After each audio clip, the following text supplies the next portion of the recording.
TP. Jayachandran master, ഈ E20യുടെ കാര്യം പറയുമ്പോൾ സ്വാഭാവികമായും ഉയർന്നു വരുന്ന ഈ പ്രതിപക്ഷത്തിന്റെ ഭാഗത്ത് നിന്ന് ഉയർന്നു വരുന്ന ഒരു പേരാണ് നിതിൻ ഗഡ്കരിയുടെ മോൻ എന്ന് പറയുന്നത്.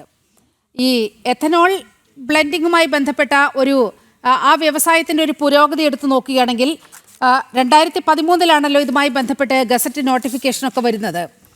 പിന്നീട് ഈ 2014 വളരെ കുറച്ച് പ്രൊഡക്ഷൻ മാത്രമാണ് ഉണ്ടായത്. പക്ഷേ പിന്നീട് 2026 എത്തുമ്പോൾ ആ പ്രൊഡക്ഷൻ 4 ഇരട്ടിയായി വർദ്ധിക്കുന്ന ഒരു സാഹചര്യമുണ്ട്. സ്വാഭാവികമായും ഈ ഇൻഡസ്ട്രിയിൽ നിൽക്കുന്ന ആളുകൾക്ക് സ്വാഭാവികമായി ഇതിലൊക്കെ വളരെ കൃത്യമായി ലാഭം കിട്ടുക വളരെ ശ്രദ്ധേയമായൊരു കാര്യം തന്നെയാണ്. ഇതിൽ ഈ ഷുഗർ കെയിൻ ഇൻഡസ്ട്രിയുടെ തലതൊട്ടപ്പന്മാർ എന്ന് പറയുന്നത് ആരൊക്കെയാണ്?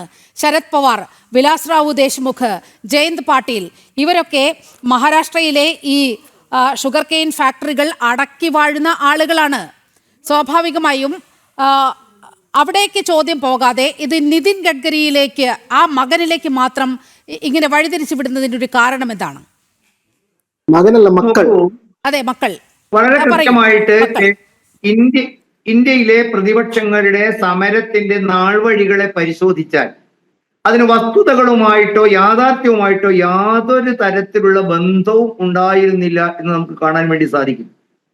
എനിക്ക് ലഭിച്ച പൊതു മണ്ഡലത്തിലുള്ള വിവരപ്രകാരം 2003 ഞാൻ മനസ്സിലാക്കിയിടത്തോളം എത്തനോളുമായി ബന്ധപ്പെട്ട ഒരു പോളിസി ഭാരതത്തിൽ രൂപപ്പെടുന്നത്. എൻ്റെ സുഹൃത്ത് ആ തീരുമാനം തെറ്റായിരുന്നു എന്ന് സ്ഥാപിക്കുമെങ്കിൽ നമുക്ക് ഏതാണ്ട് 2014 മുമ്പ് ഇന്ത്യയിൽ നടന്നിരിക്കുന്ന പ്രവർത്തനങ്ങളെ കൂടുതൽ വിലയിരുത്തേണ്ടി വരും. ഇവിടെ വിഷയം ഇഷ്ടമില്ലാത്ത അച്ചി തൊടുന്നതൊക്കെ കുറ്റം എന്ന് പറയുന്ന ഒരു നാടൻ ചൊല്ലിനെ അന്വർത്ഥമാക്കുകയാണ്.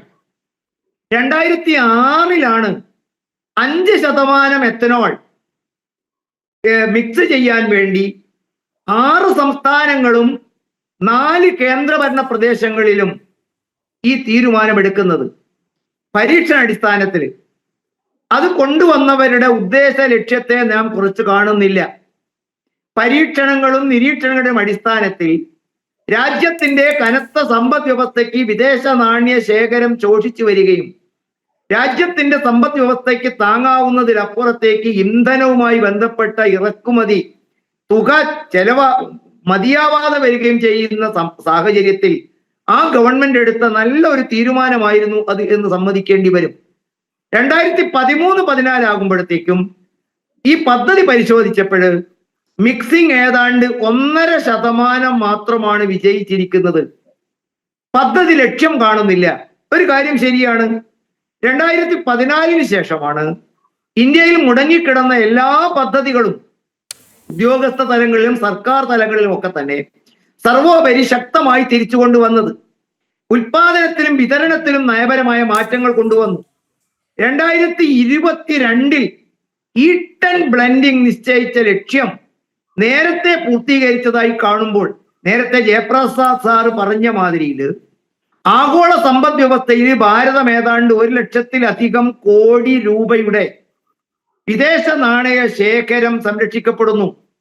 രാജ്യത്തെ കരിമ്പ് കർഷകർ, രാജ്യത്തെ പാവപ്പെട്ട ഉൽപാദനത്തിന് ന്യായമായ വില കിട്ടാത്ത ആ വിഭാഗത്തിന് വലിയൊരു ആശ്വാസമായി.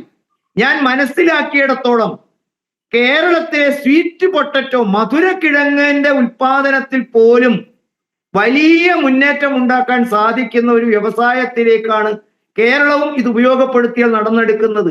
എനിക്ക് ലഭ്യമായ വിവരം വെച്ച് ഞാൻ മനസ്സിലാക്കിയിടത്തോളം വിദഗ്ധരുടെ അഭിപ്രായ പ്രകാരം ഏതാണ്ട് 3 മാസം കൊണ്ട് വിളവ് കിട്ടുന്ന കേരളത്തിലെ കാർഷിക ജീവിത വൃത്തിയെ തന്നെ സമൂലമായി മാറ്റം വരുത്താൻ പോകുന്ന ഒരു പ്രവർത്തനമാണ് ഈ എത്തനോൾ ബ്ലെൻഡിങ്ങിൽ കേരളത്തിന് കൂടി സംഭാവന ചെയ്യാൻ സാധിക്കും.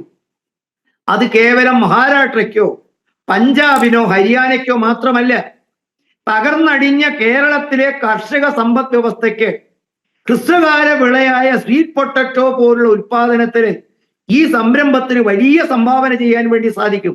കുറ്റങ്ങളും കുറവുകളും നീലിമ നമുക്ക് എന്തിനും കണ്ടെത്താൻ സാധിക്കും. പോരായ്മകൾ നമുക്ക് പറഞ്ഞുകൊണ്ട് പദ്ധതിയെ നമുക്ക് തകർക്കാം. ഒരുപക്ഷെ കേരളം ഇക്കാലം അത്രയും ചെയ്തു പോകുന്നതും കേരളത്തിന്റെ തകർച്ചയ്ക്ക് നിദാനമായതും ഒരുപാട് ഉദാഹരണങ്ങൾ നമുക്ക് ചൂണ്ടിക്കാണിക്കാനുണ്ടാവും. ഞാൻ ചർച്ച വഴിതെറ്റി പോവുകയല്ല, വഴി മാറ്റുകയുമല്ല. കമ്പ്യൂട്ടർ വ്യവസായം, അതിനോട് കേരളം കാണിച്ച സമീപനം, കേരളത്തിൽ വ്യവസായ മേഖലയോട് നമ്മൾ പുലർത്തിയ അനാദരവ്, സ്വാശ്രയ കോളേജിനോട് കേരളം കാണിച്ച പുറന്തിരിഞ്ഞ നടപടികൾ, ഇതൊക്കെ കേരളത്തിലുണ്ടായത് വരട്ട് രാഷ്ട്രീയ വാദം കൊണ്ട് ഗുണമാണോ മോശമാണോ എന്ന് എന്റെ സഹപ്രവർത്തക സുഹൃത്തുക്കന്മാരും പാനലിസ്റ്റുകളും ഒന്ന് ചിന്തിക്കേണ്ടതാണ്. വളരെ കൃത്യമായിട്ട് നമുക്ക് മനസ്സിലാക്കുന്നത് ഇത് 2003 മുതൽ അല്ലെങ്കിൽ 2013 മുതൽ വളരെ സമഗ്രമായി നടപ്പിലാക്കിയതിന്റെ സമ്പദ് വ്യവസ്ഥയുടെ ഗുണഫലങ്ങളും ഈ രാജ്യം അനുഭവിക്കുന്നു. ഒരുപക്ഷെ ഭരണത്തിലിരിക്കുന്നത് മോദിയാവാം, മോദി മാത്രമാവാം ഈ ഭരിക്ക കുറച്ചു കാലത്തേക്കുണ്ടായത്. ഞാൻ എന്റെ സുഹൃത്തുക്കളോട് പറയുന്നത്, കാലാകാലം മോദി ഇന്ത്യയുടെ ഭരണാധികാരിയാകുമെന്നുള്ളതൊന്നും നമ്മൾ ആരും പ്രതീക്ഷിക്കുന്നില്ലല്ലോ. കൂടുതൽ ബലവത്തായ, കൂടുതൽ ക്രിയാത്മകമായ പ്രതിപക്ഷം ഉയർന്നു വരികയും തെറ്റുകുറ്റങ്ങൾ ചൂണ്ടിക്കാണിക്കുകയും ജനങ്ങളെ തിരുത്തുകയും ചെയ്യുന്നതിന് പകരം ഇവിടെ നടന്നിരിക്കുന്ന ഓരോ പരിപാടികളും തെറ്റിദ്ധാരണകളും തെറ്റുകളും അല്ലേ നമ്മൾ പുലർത്തിക്കൊണ്ടിരിക്കുന്നത്. നോക്കൂ, ഞാൻ ഒരു ചോദ്യം നീലിമ ചോദിക്കും.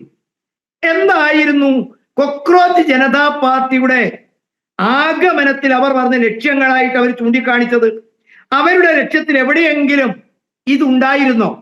വിരമിച്ച ജഡ്ജിമാർക്ക് രാഷ്ട്രീയ നിയമനം പാടില്ല, വോട്ടർ പട്ടിക ക്രമക്കേട് തടയണം, വോട്ടവകാശം സംരക്ഷിക്കണം, തൊഴിലില്ലായ്മ സംബന്ധിച്ച് ഉത്തരവാദിത്വം സ്വകാര്യം സംരക്ഷിക്കണം, ആവിഷ്കാര സ്വാതന്ത്ര്യവും വിമർശന സ്വാതന്ത്ര്യം സംരക്ഷിക്കണം.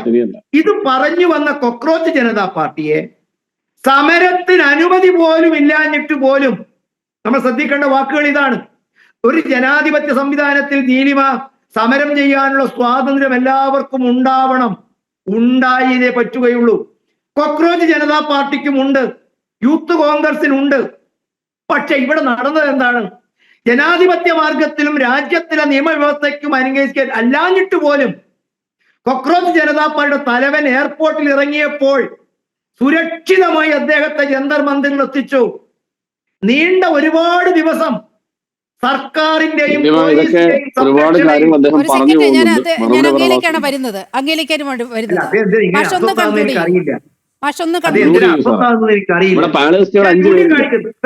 നിങ്ങൾ ഇങ്ങനെ ബഹളം വെക്കല്ല പ്ലീസ്.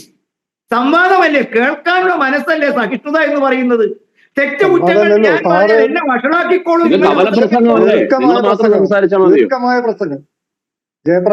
ഞാൻ ഇത്രേ പറയുന്നുള്ളൂ. ഈ കാര്യങ്ങളിലൊക്കെ നിങ്ങളുടെ നിലപാടുകൾ ശരികളായിരുന്നു. ആ നിലപാടുകൾ 2013 മുമ്പുണ്ടായിരുന്നത് ഇന്ന് തെറ്റാവുന്നത് എന്തുകൊണ്ടാ? നിങ്ങൾക്ക് പൊതു ഇടങ്ങളിൽ ജനാധിപത്യ സംവിധാനത്തിൽ ഇടം നഷ്ടപ്പെടുന്നു. കലാപത്തിലൂടെ അല്ലാതെ ഭരണമാറ്റത്തെ നിങ്ങൾ പ്രതീക്ഷിക്കുന്നില്ല എന്ന് ചുരുക്കി വളരെ കൃത്യമായിട്ട് ഞാൻ പറഞ്ഞു വെക്കും. ഓക്കെ.